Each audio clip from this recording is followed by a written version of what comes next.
절망의 덫. 몇 차례의 수술 후 나는 병원으로부터 자유로울 수가 없었다. 수술을 받고 몸이 채 회복되기도 전에 또다시 수술을 받아야 하는 상황이 너무 절망스럽게 느껴졌다. 내 몸 안에서 일어나고 있는 일을 스스로 통제할 수 없는 것이 몹시 실망스러웠고, 건강한 상태였다면 나의 소명과 은사에 따라 열심을 다했을 일을 마음껏 할 수 없다는 사실이 너무도 안타까웠다. 또한 아침에 잠자리에서 일어나 아무것도 한 일이 없는데 손가락 하나 까딱할 힘이 남아있지 않은 것이 절망스러웠고, 사역 일정을 차례로 취소해야 하는 것이 속상했다.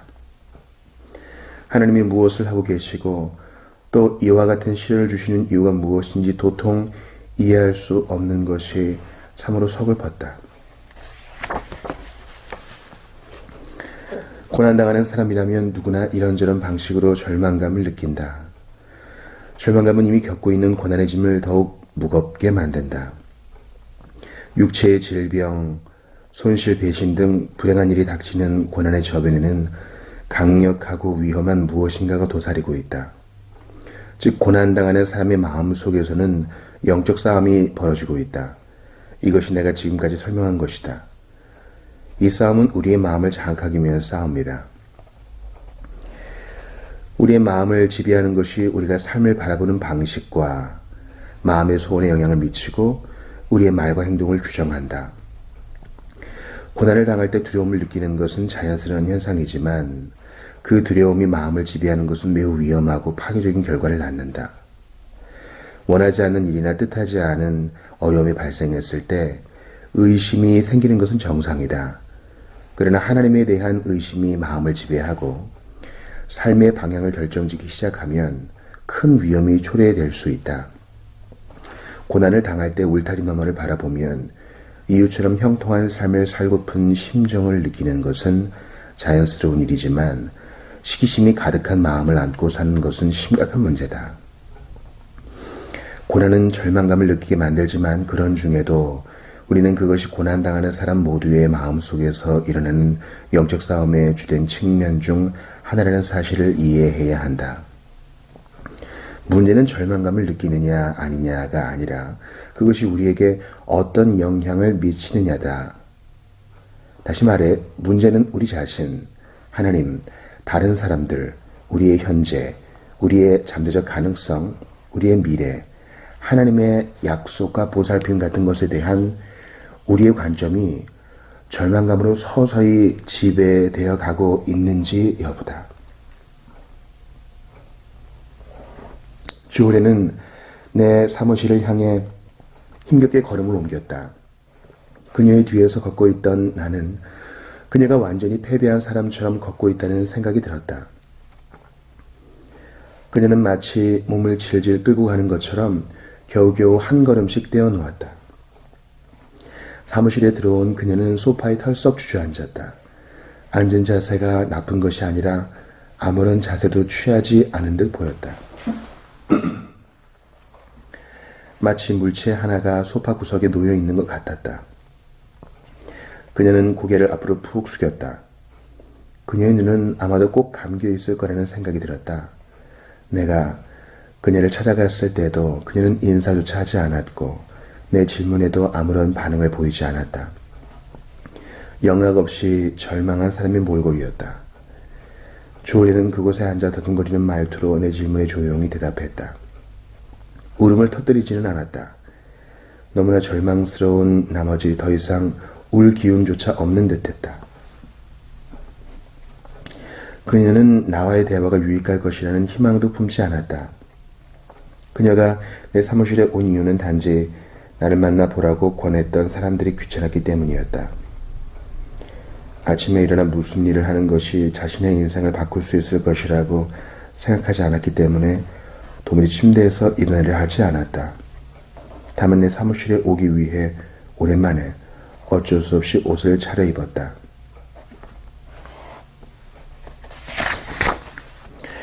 그녀는 남편이나 친한 친구가 억지로 권할 때만 음식을 먹었기 때문에 체중이 크게 줄어든 상태였다. 하나님을 바라보아도 아무런 소망을 발견할 수 없었다. 교회에 나가거나 성경책을 읽거나 소그룹에 참석하거나 심지어 가끔씩 기도를 읊조리는 일조차 이미 중단한 지 오래였다. 절망감은 조렌을 그녀 자신의 내면 깊숙한 곳으로 완전히 물러나게 만들었다. 과연 내가 그녀를 그곳에서 다시 나오게 할 수 있을지 의심스러웠다. 내가 처음 조렌을 만났을 때는 그녀의 상황과는 무관한 독자들이 많겠지만 그녀의 이야기는 매우 중요한 의미를 지닌다. 절망감이 마음을 장악하고 그것이 삶의 모든 것을 바라보는 관점을 형성할 때 어떤 해악이 초래되는지 보여주는 좋은 본보기였다. 절망감을 제재하지 않고 방치하면 그것이 우리의 눈과 귀가 되어 우리가 보고 듣는 모든 것과 모든 상황을 보고 듣는 방식에 지대한 영향을 미치게 된다. 절망감을 그대로 방치하면 우리의 감정을 지배하고 우리의 선택과 행위를 규정하며 우리의 희망과 동기를 앗아가고 선한 일을 해야 하는 이유를 보지 못하게 만들며 신뢰할 수 있는 능력을 빼앗는다. 절망감은 우리를 자기 방어적이고 폐쇄적이며 쉽게 당황하게 만든다. 또한 힘과 용기를 약화시키며 부정적인 것이 전혀 없는데도 부정적인 것을 보게 만들고 바로 눈앞에 긍정적인 것이 있는데도 그것을 보지 못하게 만든다. 절망감을 허용하면 삶을 파괴함을 지닌 거짓말이 쉽게 속는다. 고난을 당하는 사람이 절망감을 느끼는 것은 자연스러운 일이지만 자칫 잘못하면 그것이 그 사람을 지배하는 악한 주인이 되고 만다. 절망감이 얼마나 위험한 힘을 지녔는지 보여주기 위해 그것과 관련된 구약 성경 이야기를 하나 소개하겠다. 우리 하나님 여호와께서 우리에게 명령하신 대로 우리가 호렙산을 떠나 너희가 보았던 그 크고 두려운 광야를 지나 아모리 족속의 산지 길로 가데스 바니아에 이른 때에 내가 너희에게 이르기를 우리 하나님 여호와께서 우리에게 주신 아모리 족속의 산지에 너희가 이르렀나니 너희의 하나님 여호와께서 이 땅을 너희 앞에 두셨은즉 너희 조상의 하나님 여호와께서 너희에게 이르신 대로 올라가서 차지하라. 두려워하지 말라. 주저하지 말라 한즉 너희가 다 내 앞으로 나와 말하기를 우리가 사람을 우리보다 먼저 보내어 우리를 위하여 그 땅을 정탐하고 어느 길로 올라가야 할 것과 어느 성읍으로 들어가야 할 것을 우리에게 알리게 하자 하기에 내가 그 말을 좋게 여겨 너희 중 각 지파에서 한 사람씩 12를 택하매 그들이 돌이켜 산지에 올라 에스골 골짜기에 이르러 그곳을 정탐하고 그 땅의 열매를 손에 가지고 우리에게로 돌아와서 우리에게 말하여 이르되 우리의 하나님 여호와께서 우리에게 주시는 땅이 좋더라 하였느니라. 그러나 너희가 올라가기를 원하지 아니하고 너희의 하나님 여호와의 명령을 거역하여 장막 중에서 원망하여 이르기를 여호와께서 우리를 미워하심으로 아모리 족속의 손에 넘겨 멸하시려고 우리를 애굽 땅에서 인도하여 내셨도다. 우리가 어디로 가랴? 우리의 형제들이 우리를 낙심하게 하여 말하기를 그 백성은 우리보다 광대하며 그 성읍들은 크고 성곽은 하늘에 닿았으며 우리가 또 거기서 안악 자손을 보았노라 하는도다. 하기로 내가 너희에게 말하기를 그들을 무서워하지 말라. 두려워하지 말라. 너희보다 먼저 가시는 너희의 하나님 여호와께서 애굽에서 너희를 위하여 너희 목전에서 모든 일을 행하신 것 같이 이제도 너희를 위하여 싸우실 것이며 광야에서도 너희가 당하였거니와 사람이 자기의 아들을 안는 것 같이 너희의 하나님 여호와께서 너희가 걸어온 길에서 너희를 안으사 이곳까지 이르게 하셨느니라. 하나 이 일에 너희가 너희의 하나님 여호와를 믿지 아니하였도다. 그는 너희보다 먼저 그 길을 가시며 장막 칠 곳을 찾으시고 불로 밤에는 불로 낮에는 구름으로 너희가 갈 길을 지시하신 자이시니라. 신명기 1장 19절에서 33절. 이 일화가 성경에 기록된 이유는 우리의 경각심과 주의를 일깨우기 위해서다. 하나님께서 우리를 위한 교훈과 본보기로 이런 일화를 기록하게 하신 이유는 그들도 우리와 똑같은 사람들이었기 때문이다. 이 역사적인 사건이 지니는 의미를 온전히 이해하려면 이 일의 배경을 아는 것이 중요하다. 이스라엘 백성은 오랫동안 힘든 광야 생활을 끝마치고 하나님께서 그들의 영구한 거처로 주겠다고 약속하신 비옥하고 풍요로운 땅 맞은편에 진을 쳤다. 보고에 따르면 그 땅은 매우 좋은 곳이었지만 이스라엘 백성보다 체구가 큰 백성들이 거주하는 요새된 성읍이 여기저기에 세워져 있었다. 모세가 백성들에게 하나님께서 그동안 어떻게 인도하시고 보호하시고 보살펴 오셨는지 상기시켜 주었지만 그들의 절망감은 극에 달했다. 그들은 하나님께서 우리를 강한 족속들의 손에 넘기시려고 이 먼 곳까지 인도하신 건가? 왜 약속의 땅을 텅 빈 상태로 준비해 그냥 걸어 들어가게 하시지 않았을까? 왜 그런 사실을 미리 알려주시지 않았을까? 이제 우리는 어떻게 해야 하나와 같은 생각을 떠올렸다. 어떤 길을 선택하더라도 결과가 좋지 않을 것이 뻔했다. 앞으로 나가서 싸우다가 전부 몰살당하거나 다시 광야로 돌아가서 유랑 생활을 하거나 둘 중 하나였다. 참으로 낙심천만한 일이 아닐 수 없었다. 물론 낙심 자체가 죄가 아니다. 우리 모두는 언제든 예기치 않은 어려움을 겪을 수 있다. 그 이유는 우리를 위한 하나님의 계획이 우리가 세운 계획과 다를 때가 많기 때문이다. 우리는 우리보다 능력 있고 거대한 원수들과 맞부딪힐 수 있다. 그럴 때면 우리 눈에 조금도 좋아 보이지 않는 일을 하나님께서 우리의 삶에 허락하신 이유를 궁금해하지 않을 수 없다. 그러나 우리가 기억해야 할 중요한 사실이 있다. 절망감은 죄가 아니지만 그것을 처리하는 방식은 영적으로 매우 중요한 의미를 지닌다는 점이다. 절망감을 극복하라는 하나님의 명령을 무시해서는 안 된다. 연약하고 혼란스러운 순간에는 절망감에 굴복하기 쉽다. 그럴 땐 절망감에서 비롯되는 생각이나 감정을 그대로 따르고 싶은 유혹을 느낀다. 절망감이 삶을 바라보는 렌즈가 될 수 있다. 그러나 고난당하는 사람은 반드시 그런 유혹을 물리쳐야 한다. 절망감은 자연스러운 현상이지만 그것을 친구로 삼아 악한 주인 행세를 하도록 방치하는 것은 곤란하다. 고난을 당할 때 절망감이 마음속에 뿌리를 내리게 함으로써 빚어지는 가장 해로운 결과 두 가지를 상기시켜주고 싶다. 이 두 결과를 통해 절망감의 덫과 고난 때문에 낙심한 사람들의 마음속에서 벌어지는 영적 전쟁에 관해 잠시 설명을 덧붙이면 다음과 같다. 수직적인 불평. 핵심부터 간단히 말하면 절망감은 마음의 불평, 불만을 불러일으키고 불평, 불만을 하나님을 비난하게 만든다. 이 점은 앞에서도 이미 언급했지만 여기에서 한 번 더 이야기하고 싶다. 우리가 이 세상에 태어나 본향에 돌아갈 때까지 살아가는 동안 절망감은 자연스럽게 삶의 한 부분을 차지한다. 살다 보면 터무니없게 삶이 힘들게 느껴질 때도 있고 하나님이 전혀 이해되지 않을 때도 있고 인생이 도무지 풀릴 것 같지 않은 수수께끼 같을 때도 있다. 그럴 때 우리는 절망감을 느낄 수 있다. 그러나 그 절망감을 어떻게 다루느냐에 따라 우리가 삶을 살아가는 방식이 결정된다.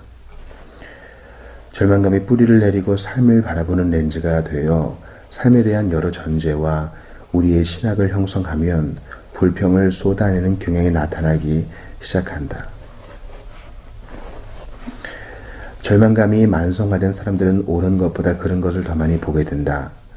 그러한 사람들은 빛보다 어둠을, 은혜보다 어려움을, 정의보다 불의를, 사랑보다 미움을, 인정보다 배척을 더 많이 바라보는 경향이 있다. 스스로는 삶을 정확하게 보고 있다고 확신하지만 그 관점은 이미 절망감으로 왜곡된 상태다. 삶에 대한 전제가 잘못 형성되어 있기 때문에 다른 것은 보지 못하고 오직 한 가지만 볼 수밖에 없다. 이런 상태는 특정 브랜드의 자동차를 새로 구입했을 때와 흡사하다. 그런 경우 사람들은 자신의 자동차를 도로상에서 이전보다 더 많이 발견하며 동승한 배우자에게 다음과 같이 말한다. 우리 차가 이렇게 많은 줄을 미처 몰랐어. 실제로는 동일 브랜드의 자동차가 갑자기 늘어난 것이 아니다. 다만 자신이 그 자동차를 소유했기 때문에 눈이 새롭게 열려 동일 브랜드의 자동차에 더 많은 관심을 나타내게 된 것이다. 절망감도 마찬가지다. 절망감은 신속하게 삶을 바라보는 렌즈로 변한다. 절망감은 축복보다 불행을 더 많이 생각하게 만들고 불평할 수 있는 이유를 많이 제공한다. 그래서 절망감을 방치하면 그것이 곧 우리의 기본 언어가 된다. 그렇다면 불평하는 삶은 왜 위험한 걸까? 하나님께서 인류사의 큰 사건들뿐 아니라 개인의 세세한 삶까지 다스리신다고 믿는다면, 또 우리의 통제 범위를 벗어난 일이 하나님의 통제 아래 있다고 생각한다면 순전히 수평적인 차원에서만 이루어지는 불평은 존재하지 않을 것이다. 이 점을 이해하는 것이 중요하다. 예컨대 만일 내가 의사의 무감각한 태도와 목회자의 무관심한 태도와 이해와 동정심 없는 친구들의 태도에 불만을 느낀다면 그것은 단지 그 사람들뿐 아니라 그들을 나의 삶에 개입시킨 하나님에 대한 불만이 된다. 늘 불평불만을 터뜨리며 사는 삶이 편안하게 느껴질수록 그것이 하나님을 직접적으로 비난하는 의미로 바뀔 가능성이 높아진다. 신명기 1장의 일화를 생각하면 그런 일이 벌어지기까지 그리 오랜 시간이 걸리지 않는다는 사실을 분명하게 알 수 있다. 그런 일이 벌어지면 단지 인생이 불행하다고 말하는 차원을 넘어서게 된다. 즉 불평은 우리를 내 인생이 불행한 이유는 하나님께서 선하시지 않기 때문이야 라고 말하는 데까지 나아가게 만든다.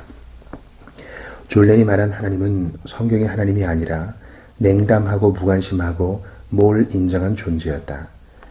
하나님의 성품을 비난하는 그녀의 말을 듣고 있자니 그녀가 도움을 구하는 것을 중단한 이유를 이해할 수 있었다.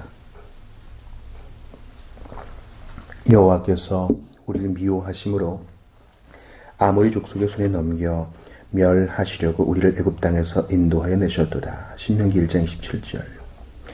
하나님의 성품과 의도를 심하게 비난하는 말이 아닐 수 없다. 하지만 이런 불평은 현실을 철저하게 왜곡한 것이었다.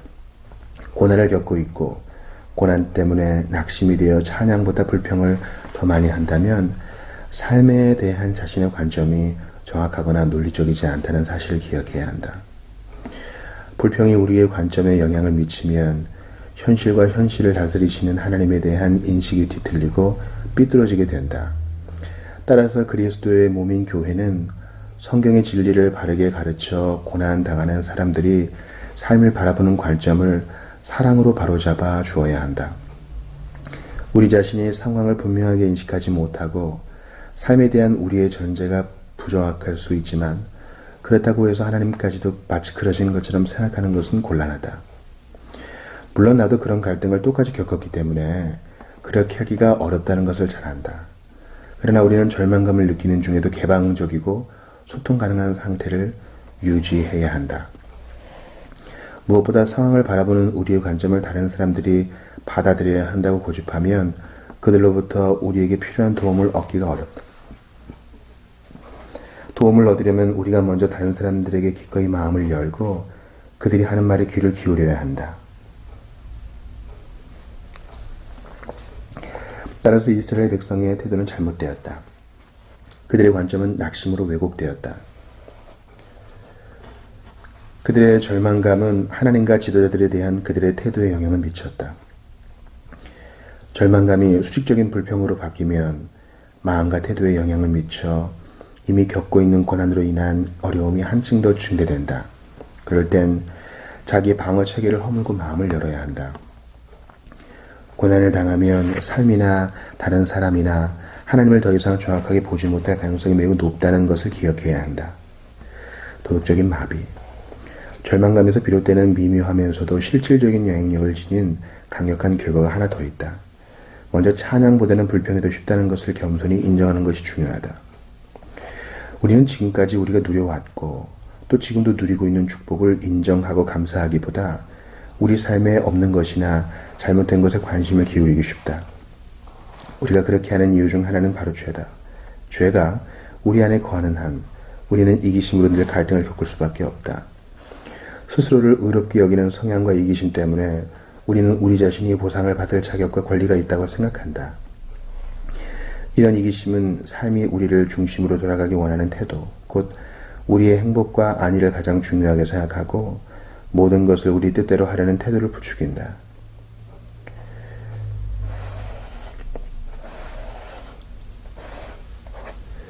우리는 원하는 것을 누리지 못하고 사는 삶이나 우리를 가로막는 장애 요인들을 싫어한다. 언제나 우리 자신의 욕구가 충족되고 우리의 계획이 이루어지기를 원한다. 우리에게 동의하지 않거나 원하는 것이 거부당하는 상황을 싫어한다. 우리의 불평은 수평적인 불만족, 사람들과 상황에 대한 불만족뿐 아니라 수익적인 실망감, 하나님에 대한 실망감에서 비롯되기 때문에 절망감은 영적인 무기력을 초래할 수 있는 잠재력을 지닌다. 우리는 불평이 우리 자신은 물론 하나님과의 관계에 대한 우리의 생각과 태도에 미치는 영향을 충분히 고려하지 않는다. 우리가 하나님께서 요구하시는 선한 일을 해야 하는 이유는 그분이 하신 약속이나 보상 때문이 아니다. 우리가 선하고 경건한 일을 해야 하는 이유는 하나님의 존재와 그분의 성품을 믿기 때문이다. 우리가 하나님의 계명을 지키고 그분의 지혜를 따르는 이유는 그분이 선하시다고 믿기 때문이다. 따라서 하나님이 거룩하시고 의로우시고 공평하시고 사랑이 많으시고 은혜로우시다고 믿지 않으면 그분의 약속을 신뢰할 수 없고 그분이 상급을 주실 것이라고 믿을 수도 없다. 이처럼 용기 있는 복종의 삶은 무엇이 되었든 언제나 하나님을 신뢰하는 마음에서 비롯된다. 절망감이 삶을 바라보는 관점에 영향을 미치고 불평하는 태도를 부추기면 하나님께 복종하려는 마음이 약해지거나 없어질 수밖에 없다. 절망감은 하나님에 대한 신뢰를 앗아간다. 아무리 어렵더라도 늘 선하고 영적으로 건강한 일을 실행할 수 있게 만드는 힘. 불평은 하나님의 선하심과 신실하심과 지혜와 사랑의 의무를 품기 때문에 그분에 대한 신뢰를 무너뜨린다. 이것이 이스라엘 백성의 마음과 삶에 나타난 결과였다. 그들은 더 이상 하나님의 선하심을 신뢰하지 않았기 때문에 여호와께서 우리를 미워하심으로 그분께 헌신하거나 그분의 명령에 따라야 할 이유를 찾지 못했다. 그래서 자신들을 애굽에서 구원하시고 광야에서 극진히 보살펴 주신 하나님을 거부하고 자신들의 생각과 뜻대로 살아가기로 결정했다. 절망감이 불평하는 태도로 발전하면 우리를 도덕적인 마비 상태에 빠뜨릴 수 있다. 그렇게 되면 우리는 하나님께서 그분의 자녀들에게 요구하시는 선한 일을 해야 할 이유를 찾지 못한 채 고난 속에서 허우적거릴 수밖에 없다. 하나님은 우리가 우리 자신을 영적으로 건강하고 강건하고 지혜롭게 유지시켜 줄 수 있는 일들을 실행하기 원하신다. 안타깝게도 고난당하는 사람들과 대화를 나누다 보면 다음과 같은 말이 반복될 때가 많다. 물론 나 자신도 그들처럼 말하고 싶은 유혹을 느낄 때가 많았다. 내가 뭘 한다고 해서 무엇이 달라질까요? 내가 뭘 한다고 해서 무슨 유익이 있을까요? 하나님께서 나를 보살피신다는 확신이 없으니까 성경을 읽기 어려워요. 찬송가 가사가 내가 겪고 있는 상황과 거리가 멀게 느껴져서 교회에 나가 그런 노래를 부르는 것이 힘듭니다. 더 이상 소그룹에 나가 멋진 삶을 살고 있는 다른 사람들의 이야기를 듣고 싶지 않아요. 더 이상 기도를 하지 않아요. 기도에서 달라진 것이 별로 없거든요. 하나님이 내 기도를 들으시지 않는 것 같아요. 마땅히 감사해야 하지만 내 삶에는 감사할 일이 별로 없어요. 저도 다른 사람들이 가진 것을 가진다면 얼마든지 하나님을 경배할 수 있을 거예요. 매일 좋지 않은 일을 겪으며 살다 보니 하나님께서 선하시다는 말이 듣기 싫어요. 하나님이 정말로 나를 사랑하신다면 왜 무엇을 주지 않으시는 거죠? 매일 아침 잠에서 깨어날 때마다 하나님의 약속은 어디로 간 거지? 라는 생각이 듭니다. 이런 말을 한 사람 중 어느 날 갑자기 하나님을 따르지 않기로 결심한 사람이나 하나님에 관한 성경의 가르침을 의식적으로 거부하기로 결정한 사람이나 더 이상 내 삶을 하나님 손에 맡기지 않고 이제부터는 내가 직접 주관하며 내가 이해할 수 있는 일만 할 거야 라고 말한 사람은 아무도 없었다. 고난으로 인한 고통 때문에 심신이 지칠 대로 지치면 절망감이 느껴지기 시작하고 감사보다 불평이 차츰 더 많아지기 때문에 하나님께 계속 헌신하고 복종해야 할 이유를 찾기 어려워진다.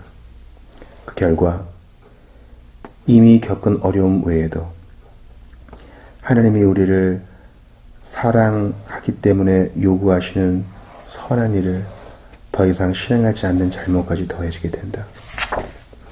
자기 자신을 한번 돌아보라. 고난 때문에 하나님에 대한 신뢰가 줄어들고 복종이 약화되었는가? 전에는 기쁨과 확신으로 했지만 더 이상 그렇게 하지 않은 일들이 있는가? 전에는 하나님의 명령으로 알고 믿고 실행했지만 지금은 더 이상 그분을 신뢰하지 않기 때문에 중단한 일이 있는가? 하나님의 약속이 더 이상 동기를 부여하지 못하고 그분의 임재가 더 이상 담대한 마음을 일으키지 못하고 그분의 은혜가 더 이상 용기를 주지 못하는 상태에 이르렀는가? 성경을 읽거나 기도하는 것이 어렵게 느껴지는가? 낙심과 고통과 혼란의 때에도 하나님께서 선하다고 말씀하신 일을 계속해야 하지만 고난으로 인한 절망감 때문에 그런 일을 하려는 결심이 약해지는가? 절망감으로 인한 위험과 그것이 우리 마음과 삶에 미치는 해악에 대한 논의를 마치기 전에 중요한 사실 두 가지를 언급하고 싶다. 모쪼록 이 두 가지 사실을 통해 삶이 몹시 어려울 때에도 용기와 의욕을 잃지 않고 끝까지 인내할 수 있기를 기도한다. 첫째, 하나님은 우리가 절망해도 놀라거나 이상하게 생각하지 않으시고 어떻게 해야 할지 몰라 당황하지도 않으신다. 그분은 절망감 때문에 우리의 마음속에서 일어나는 갈등을 모두 알고 계신다. 그분은 우리가 부르짖기 전에 우리의 부르짖음을 아시고 우리의 마음을 위한 싸움이 영원한 승리로 끝날 때까지 절대로 포기하지 않겠다고 약속하셨다. 우리가 싸움을 포기할 때도 하나님은 우리를 위해 계속 싸우신다. 하나님을 따르려는 마음이 약해질 때도 우리를 버리거나 외면하지 않으신다. 하나님은 우리를 지으셨기 때문에 우리를 너무 잘 아신다. 이것이 바로 그분이 자기 아들을 보내 우리가 할 수 없는 일을 하게 하시고 우리 스스로 이룰 수 없는 것을 이루게 하신 이유다. 예수님은 갈등하는 우리를 심판하지 않으시고 오히려 우리의 심판을 모두 짊어지셨기 때문에 그런 순간에 우리를 이해하시는 깊은 사랑을 느낄 수 있고 또 우리에게 필요한 도움을 받을 수 있다. 절망감을 느낄 때 우리가 혼자가 아니라는 사실을 잊으면 안 된다. 주님은 단지 가까이 계신 것이 아니라 실제로 우리 안에 살고 계신다. 그분은 부드러운 마음으로 우리를 대하실 뿐 아니라 우리가 할 수 없는 일을 하게 만드는 능력을 지니셨다. 둘째, 불평의 위험을 극복하려면 침묵이 아닌 찬양이 필요하다. 그동안 받은 복을 곰곰이 생각해 볼수록 우리의 삶에 주어진 구체적인 축복을 볼 수 있는 눈이 더 크게 열린다.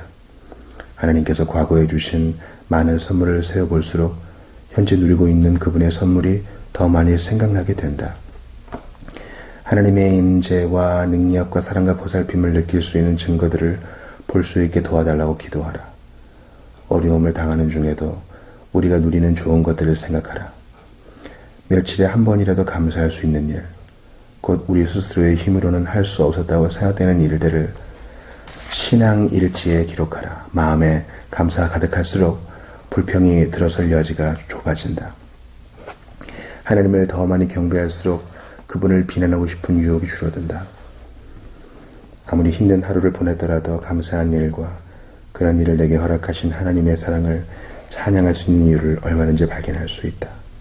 부디 절망스럽고 낙심되는 상황에 직면했을 때 하나님의 선하신 손길을 볼 수 있는 눈이 열리고 그분을 신뢰하며 사랑의 부르심을 따를 수 있는 이유를 찾을 수 있기를 간절히 기도한다.